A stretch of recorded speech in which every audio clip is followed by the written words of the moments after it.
chaotic end of a bitter war. The world's largest airplane is loaded with orphans and headed for safety. Passing throttles now. Time. Go. We needed to get out of missile range. But only minutes into their escape, there was this loud explosion. One quick bang. What was that? The plane is out of control. I kept going faster and faster and faster. And headed for the ground.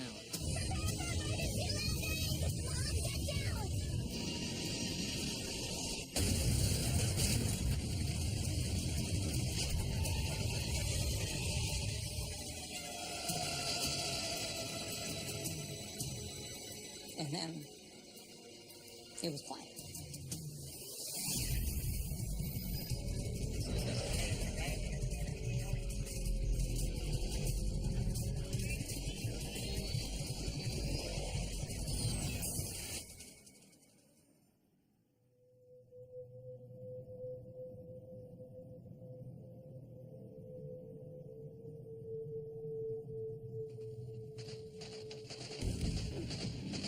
South Vietnam, April 1975. After more than 10 years of fighting, the United States is on the verge of defeat.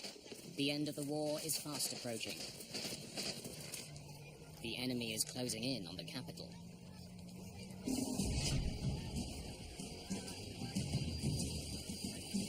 On April the 4th, at a military base in the South Vietnamese capital of Saigon,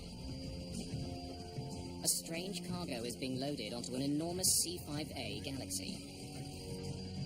This is one of the largest planes in the world.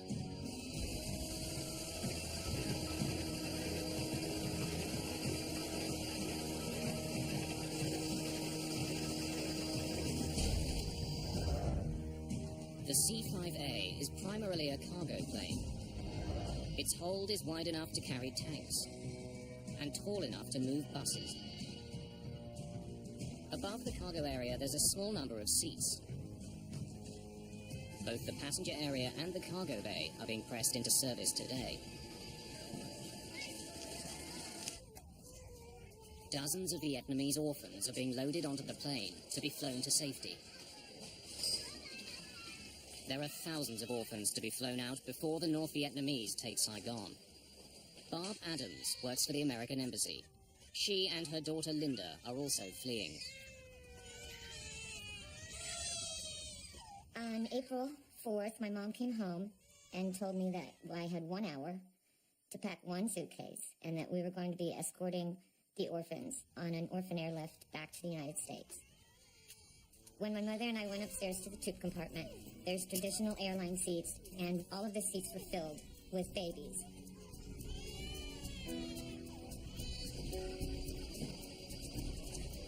Sergeant Ray Snediger is in charge of loading the plane's massive cargo bay. Make sure it's secure. We got people down there. It was hard to control the situation. So many people were there, so much news media, so many people from the orphanages, so many military people, that it was actually pure chaos. Just the day before, American President Gerald Ford announced the start of this desperate mission of mercy, a remarkable effort called Operation Babylift. I have directed that C-5A aircraft and other aircraft especially equipped to care for these orphans during the flight be sent to Saigon. I expect these flights to begin within the next 36 to 48 hours. Arnold Isaacs was covering the end of the war for the Baltimore Sun. We had transport aircraft flying into Saigon every day, unloading military supplies and going back empty. And so it was decided that they could carry out the orphans on those returning flights. There were a lot of cameras and reporters out there covering the loading and the departure of the plane.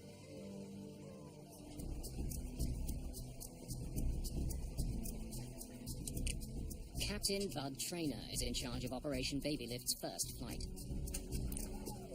I got a call from the command post back in the States, and they said to me, how many people could you take out of Saigon if you were asked?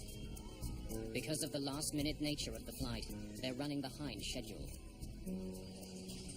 The plane is already 5 hours late, and Captain Traynor wants to be in the air. He orders the cargo bay doors to be closed. Tell me what's... Doors closed.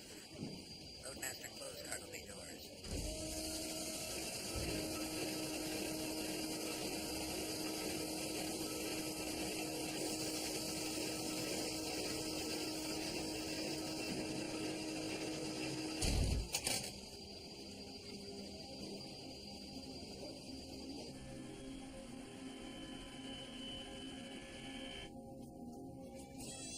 The youngest of the 145 children have been crammed into the upper passenger section of the jet. My mother and I were both assigned 3 rows of seats with maybe 4 to a row, so it would be 12 to 15 babies that we would be taking care of on the flight, feeding them, changing them, whatever they needed to have done. There are 102 older children in the cargo area below. A number of adults from the American Embassy are also down here, keeping an eye on the orphans. The cargo plane is heading for Clark Air Force Base in the Philippines. It's a 2.5-hour flight. From there, the orphans will be sent to adoption agencies in North America and Australia. We needed to take off from Saigon and make a very rapid ascent to get out of missile range. Cargo planes are easy targets. They're slow-moving and large. The possibility of an attack is very real. Just 5 days before, North Vietnamese troops captured the South's second-largest city, Da Nang. South Vietnamese forces are retreating towards Saigon. In the capital, the situation is chaotic. Thousands of South Vietnamese civilians are desperate to leave. Every day another province was lost, especially after Da Nang fell. The population of Saigon, I think, began to fall into a sort of a paralyzed, petrified terror.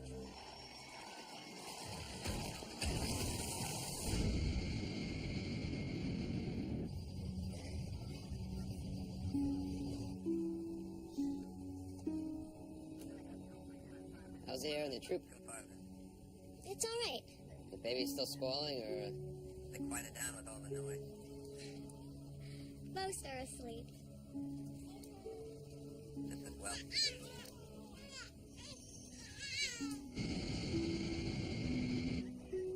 Then, shortly after takeoff, as the plane climbs through 23,000 feet,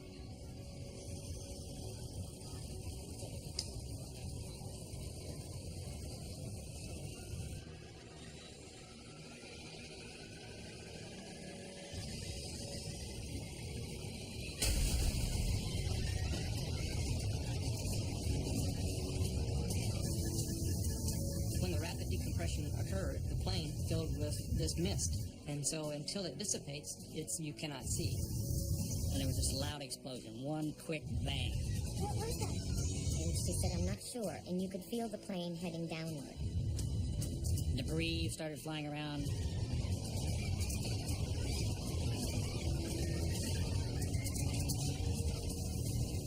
it's a classic decompression. Somewhere there's a massive hole in the plane's fuselage.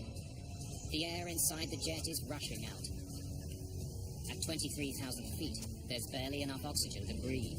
So I looked over at the co-pilot, and he was putting on his oxygen mask, and I thought, I better do that too. The oxygen masks are dropped automatically.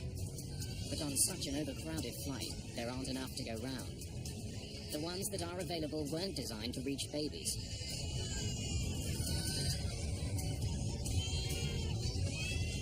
As I looked out the window, I saw the ocean. And I said to my mom, I said, we're crashing, aren't we?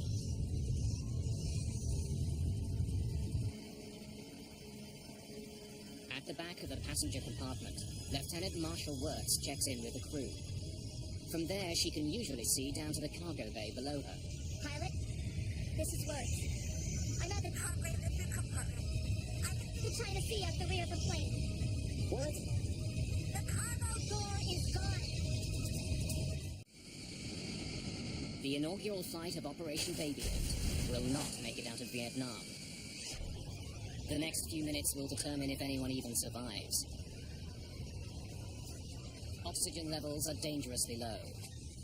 Unlike the passenger compartment above, there are only a few portable masks for passengers in the cargo bay. My first priority after a rapid decompression is to get the aircraft back down to a breathing altitude for all the passengers, which is 10,000 feet. Taking it back to the airport. And so I turned 180 degrees, and now I'm heading back for Saigon. But before he gets back to Saigon, Sergeant Steninger. Trainer needs to know how bad the situation is. The airplane is going down in a left bank at that particular point. I sense that we're going down. I go to the cockpit. Sir, see what's going on. And Captain Trainer tells me to go to the cargo compartment to see what's happening down there. When I was in my descent, I went to my maximum speed, which is what you're supposed to do, to get to 10,000 feet. I got to my maximum speed, and I pulled back on the yoke, and nothing happened. I kept going faster and faster and faster. Trainer's plane is diving to the ground, and he can't get it to pull up. At the back of the plane, Ray Snedeker descends into the center of the storm.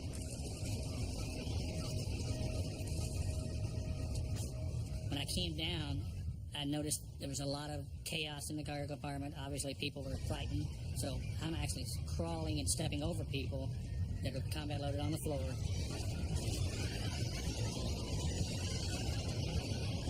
And I saw this huge gaping hole in the back of the airplane. All daylight back there. And then Snedeker spots what could be an even more serious problem. Hydraulic fluid is pumping out. Control cables are dangling in the breeze, flopping back and forth, and it just reminded me of looking at some spaghetti. That was the first thought in my mind. The flight engineer also notices that the plane is losing its hydraulic fluid fast. Pilot, we've lost number 1 hydraulic system.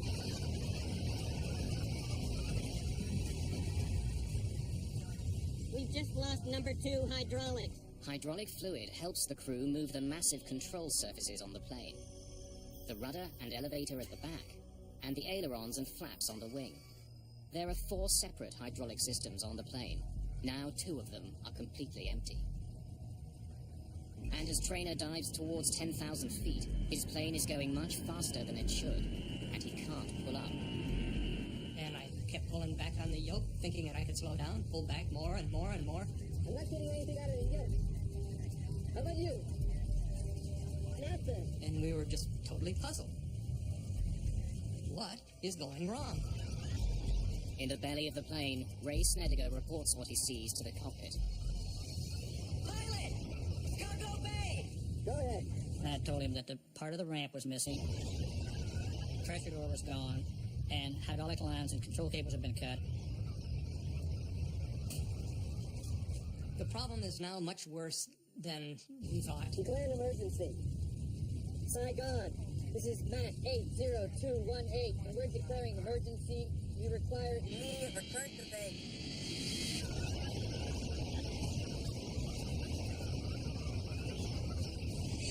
After struggling with his crippled jet, Trainer's efforts finally seem to pay off. And now the airplane levels itself off, and we're saying, wow, thank goodness that we're finally making it out of this. As quickly as it leveled off, the plane begins to climb again. The nose of the jet begins pulling up into the sky. And so I relax the yoke, and what happens? Nothing. I'm still going straight up now. Unless Trainer can gain some speed, his plane will soon stall and tumble from the sky. And it got higher and higher, and pretty soon I'm going almost straight up. In desperation, he dips one wing, forcing the nose down. I'm now in a very, very steep dive, and there's nothing I can do, seemingly, to bring the nose up. And so, counterintuitive, I added power, and when I did that, the airplane pulled itself out of the dive, and I started to go back up again, but this time I stopped it at 10,000 feet and rolled out, and I realized that I had learned how to control the airplane. Trainer can't control his plane's pitch as he usually does, by pushing and pulling on his control column. Instead, by gently increasing and decreasing power to his engines, he seems to be able to keep his plane level. At that point, I realized that my only pitch control was the throttle. The plane has descended to 10,000 feet. There's now enough oxygen to breathe. 100. It's safe to remove our mask. Gear down. Before landing checklist. I headed directly for Saigon and began a descent and began positioning myself for a final, much like you would in a glider.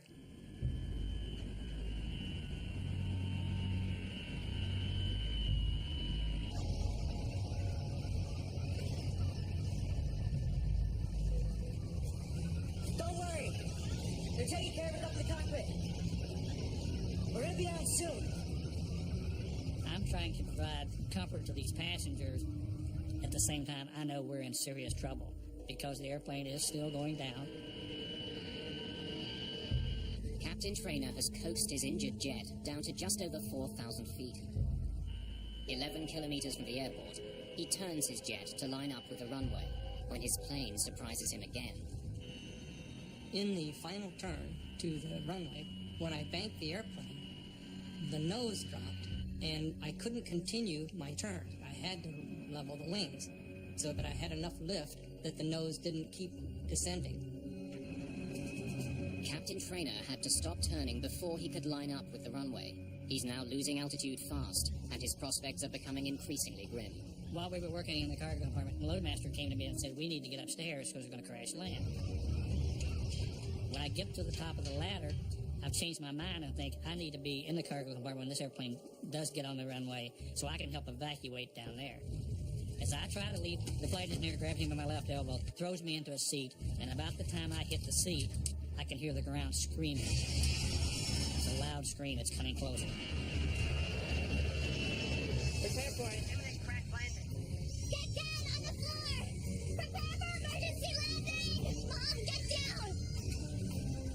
When we started to go down, my mother and I were focusing on what should we be doing to brace for impact.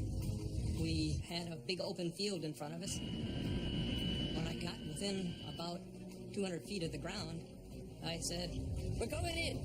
The plane is hurtling towards the ground at almost 500 kilometers per hour. I reach down, grab my seatbelt, and when the seatbelt snaps,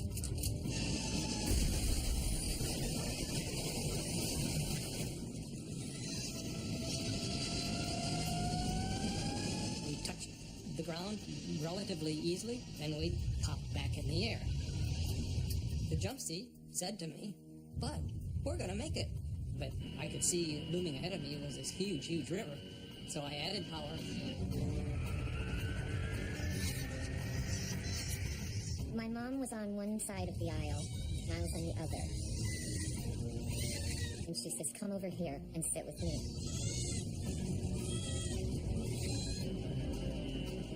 And even with full power at that point, I was still continuing to sink.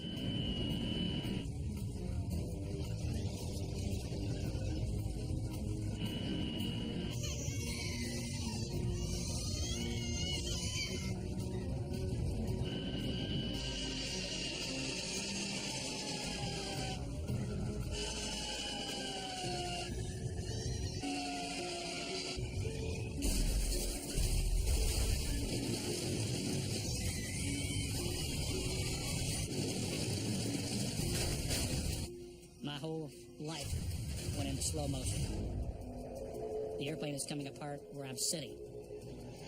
All kinds of debris is flying through the air. And it went on and on and on. It seemed like forever.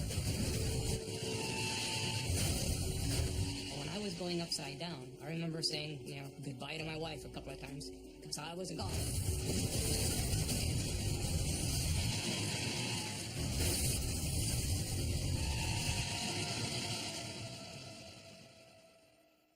And then it was quiet.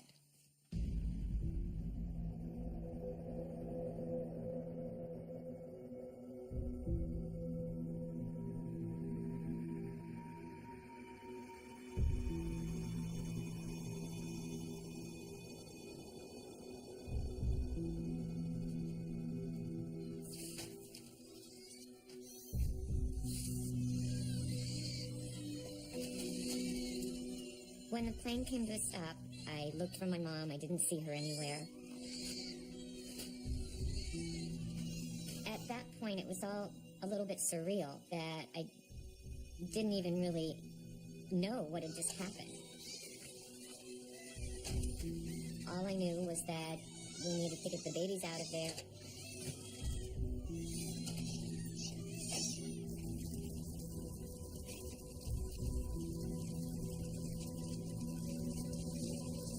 Trainer and the rest of the cockpit crew have survived.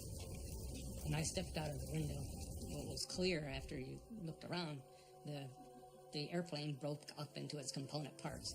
The tail dropped off, the flight deck broke away, the troop compartment and the wings, they separated from the cargo compartment. The cargo compartment itself disintegrated, essentially. Behind the cockpit, the plane's wings, which hold the fuel tanks, are burning. The passenger section of the plane is largely intact and separated from the scorching heat of the burning wings. Lieutenant Wirtz and many others who had been in the passenger section survive. Then we started bringing babies out. And I could hear some helicopters coming. At that point, I was not looking for my mother because I had been assured that she was okay. I was to go to the hospital and just wait for her there.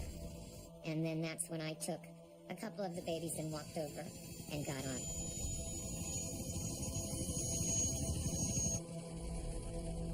A day that began with the promise of hope has ended in disaster.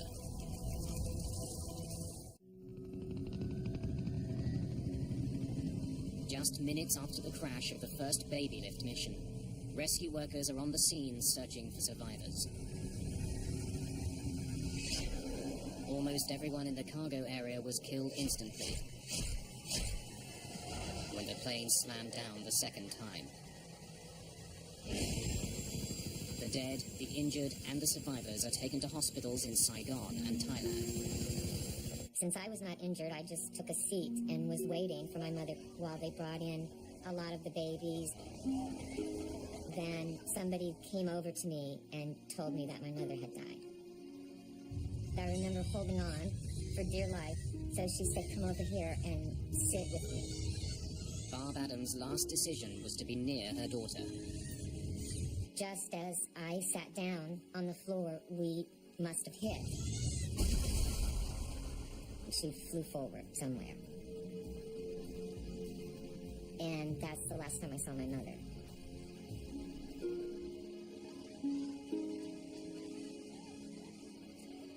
"175 people survived the crash of the Air Force jet. But more than 150 have been killed. More than half of them were children. And it was really such a blow in what had already been a very tragic and sad story of the collapse of South Vietnam. And then who would have thought that in the middle of all that tragedy, that the American Air Force would crash a plane full of Vietnamese babies and small children. The investigation begins immediately. The next day, along with the investigators, Captain Bud Trainer returns to the smoldering wreckage of his plane on a special mission of his own. I had to leave a couple of crew members out at the aircraft. And so I went back the next morning. The bodies of 2 dead crewmen are still pinned down by the wreckage. So we took a lot of tie-down chains and put them together and did the old heave-ho with a whole lot of people to move the flap of wreckage that was pinning the 2 crew members. And we got them out of there. It's always important to finish the job, and we did. But then I had a very naive approach to what was going to happen next. I kind of envisioned the guys in the silver helmets and put out the white rope. This is going to be a secure site. And that was when I got the shock that, hey, there are no guards out here. There's a Vietnamese soldier going through my suitcase wearing my flight jacket.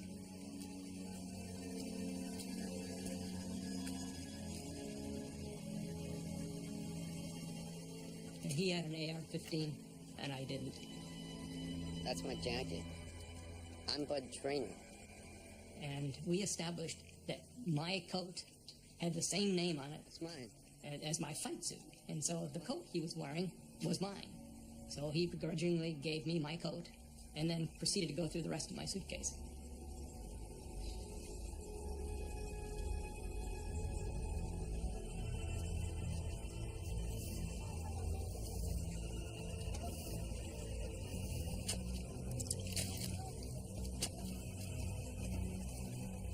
It's not only Trainer's jacket. Looters are picking the plane clean. Dave Scheiding is a structural engineer with the Air Force. When we got to the site, we had some concern to begin with because there was a tremendous amount of civilian people out there actually picking up parts, which, of course, that didn't help us much as far as the investigation goes. He's part of a team that goes to Saigon to try to figure out why the plane crashed. This investigation was very unique from a couple of standpoints. The first standpoint, of course, the people taking parts away from us, but second, the country was in extreme chaos. It was essentially falling. Frank Huskin is also part of the investigative team. The NVA and the VidCong are all around, and we were only out there during the daytime, but it was a very uncomfortable feeling. Very uncomfortable feeling. One of the first things we wanted to rule out was sabotage and a bomb. So we brought in dogs from the Philippines, bomb-sniffing dogs. Taken back there to the rear of the plane. With North Vietnamese soldiers so close, a direct attack or sabotage are obvious theories. Initially, they had all thought that it had been a bomb placed in the luggage compartment, or it had been a missile that shot the plane down. During the rush to board the aircraft, personal luggage was loaded but not thoroughly checked. This added to the speculation that a bomb may have been smuggled on board. The dogs find no trace of a bomb, and investigators find no evidence of explosive residue on the plane. It clearly wasn't attacked, but something had caused the cargo door to fail. We had to find the doors, if at all possible, to make sure that we didn't have a problem with other C-5s that would cause this type of crash. Soon, the massive C-5As will be desperately needed to get America out of Vietnam. Finding out what happened to this one couldn't be more urgent. It was beyond important. At the time, we had approximately 100 C-5 aircraft. We grounded the C-5s until such time that we could figure out, one, what the problem was, and two, what were we going to do to prevent it from happening again. Hey, guys! As they examined the wreckage, investigators also tried to find out why the crew had such difficulty controlling the plane. Look how this is sheared off. The cables that Ray Snediger saw leaking hydraulic fluid were the ones that controlled the plane's elevator. Since the elevator controls pitch, Captain Trainer had no way of guiding his plane up and down. Cargo bay! Declare an emergency. Saigon. Emergency. Return to base. When there's no control of the elevator, which allows for up and down pitch, an airplane will set up an oscillation up and down. His oscillation started as his nose was going down, and then it picked up speed, and then it started pitching up. A falling plane's aerodynamic properties will force it to follow a predictable pattern. As lift increases, the nose naturally tilts upwards. Without the elevators to counteract the motion, it will continue until the plane moves so slowly that it stalls, falling back to the ground. It explains the strange motion of a giant C-5A. By adjusting the thrust to his engines, Trainer was able to keep the jet from rising and falling. Investigators believe the cables were sheared off when the cargo door exploded from the plane.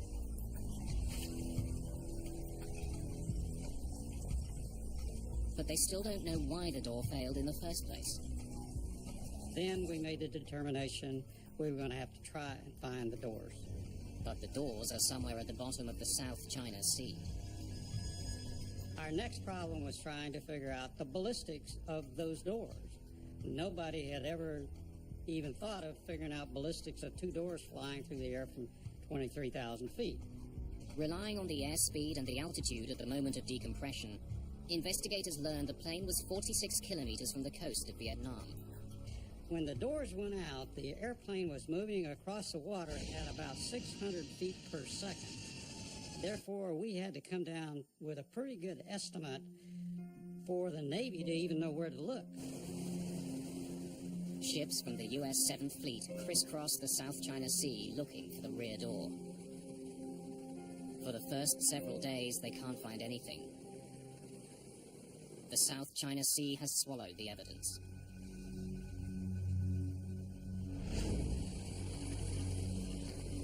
At the crash site, investigators are becoming increasingly frustrated. A great deal of wreckage has been stolen by scavengers. An important clue could be among the pieces taken away.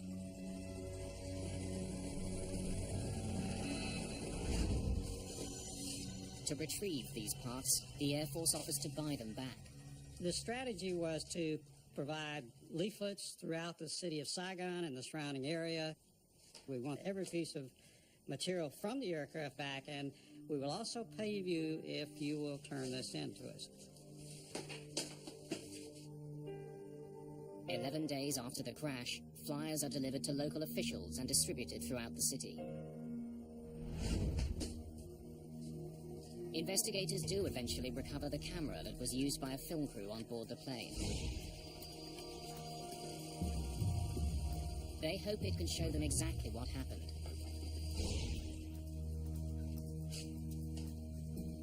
But the film inside the camera has already been removed. Another piece of the wreck turned in during the buyback program is just what they're looking for. We were trying to get the black boxes back because that's the thing we really wanted. All C-5As are fitted with a computer system that records vital information about the plane's operation. It records engine settings, airspeed, altitude, and hundreds of other parameters onto a magnetic tape. The system is called Mayday, Malfunction Detection Analysis and Recording System. It wasn't found at the crash site.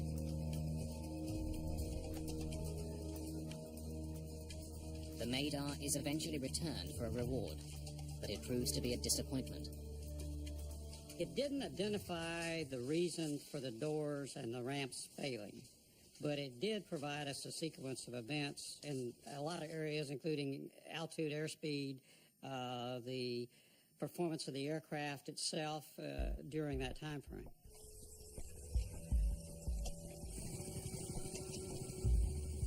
As investigators continue to look for the cause of the crash, the situation in Vietnam gets worse. 2 days after they receive the Mayday, the South Vietnamese president resigns.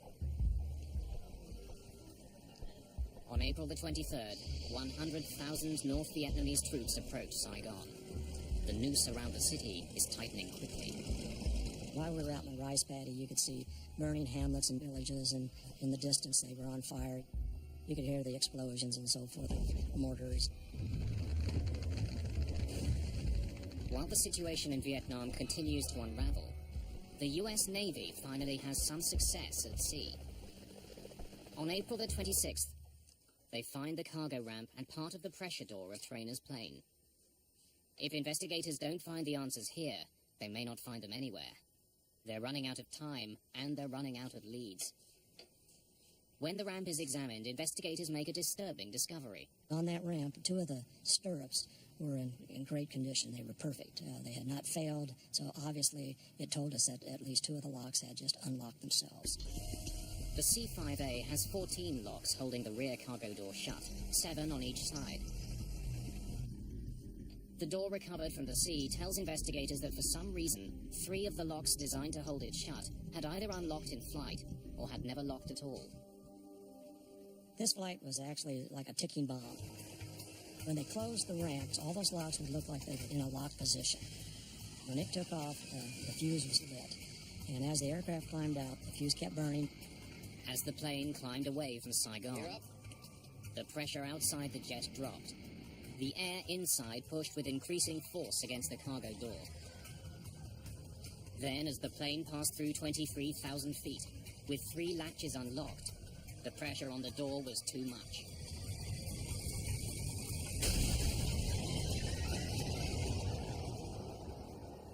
With the 3 locks that failed all in a row, it was just too much load for the other 4 locks to actually pick up, and which resulted in the catastrophic failure of the ramp itself. But investigators still don't know why the locks failed. Before they can find the answer, the situation in Vietnam deteriorates completely. Saigon is under siege. On April the 27th, the investigators take all of the evidence they can and leave. It's simply too dangerous to stay. When we left Saigon, we were the last 2 C-141s to leave Tonson Air Base. They were essentially losing their country at that time, and after that it was only helicopters that got out. Investigators hope they have all the clues they need to solve the mystery of the crash. They know they won't be coming back to Vietnam to look for any more. April the 30th, 1975. The war in Vietnam ends. From the rooftop of the American embassy, the last remaining Americans in Vietnam are flown to safety.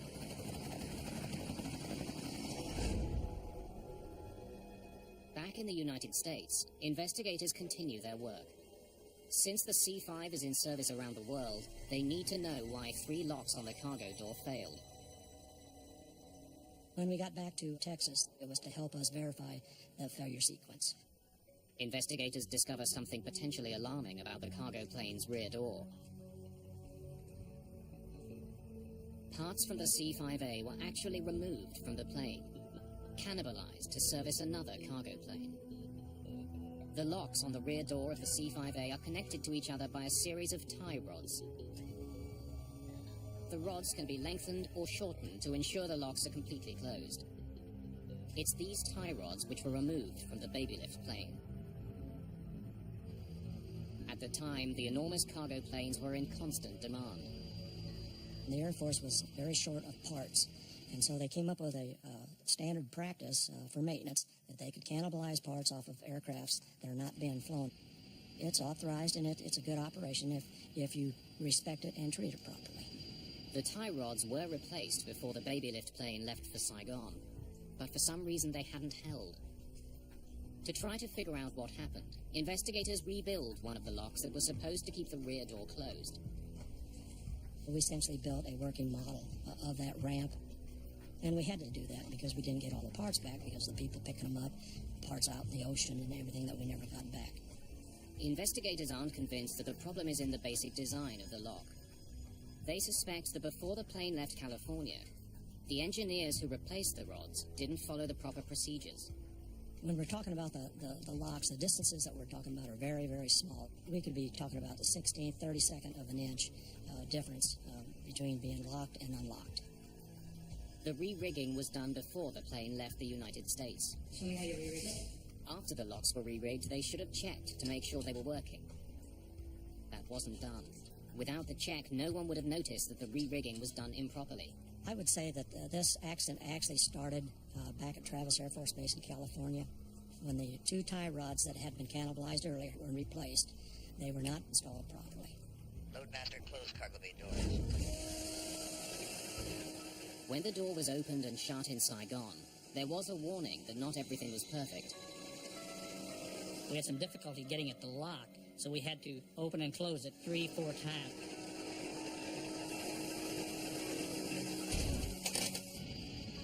That seemed to be routine, and in the heat of the moment, we didn't think anything about it.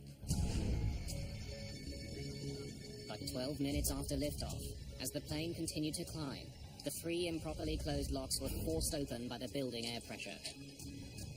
The remaining locks could not take the extra load.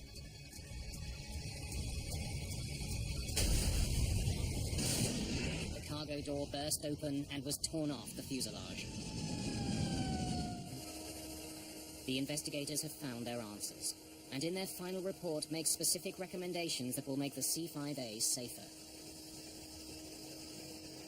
As a result, the Air Force designs a pin that slips through each lock. If the door isn't properly shut, the pins can't slide into place. We essentially Murphy-proofed it by putting steel pins in there so that when the lock is in the over-center position, if you can insert these safety pins, then you know that the system is properly rigged.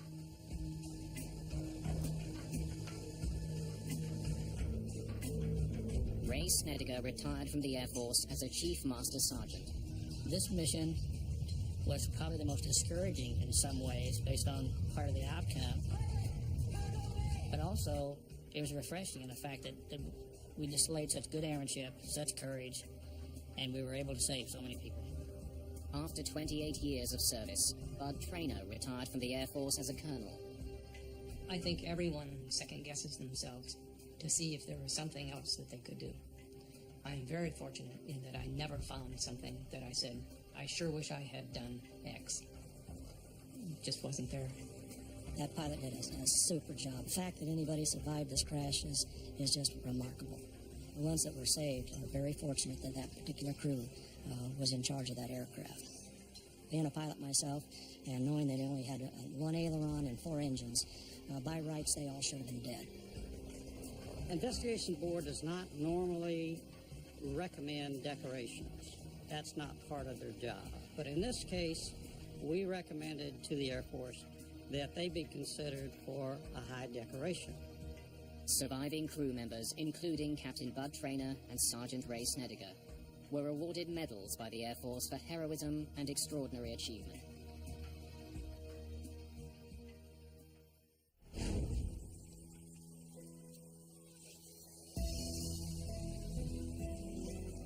One of the orphans that survived was baby Ina.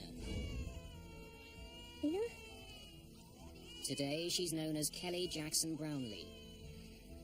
April 4th, 1975. It's definitely a pivotal point in my life where I left part of myself behind in Vietnam. When Operation Babylift resumed, Kelly, along with hundreds of other orphans, were flown to the United States. She was eventually adopted by a family near Seattle, Washington. There was a 25-year anniversary in April of 2000, and it brought together all of the adults that were adopted from Vietnam. And I ended up meeting someone who was very special and actually ended up marrying. Chris Brownlee and his wife Kelly were both airlifted out of Vietnam on April the 5th, 1975, one day after the crash.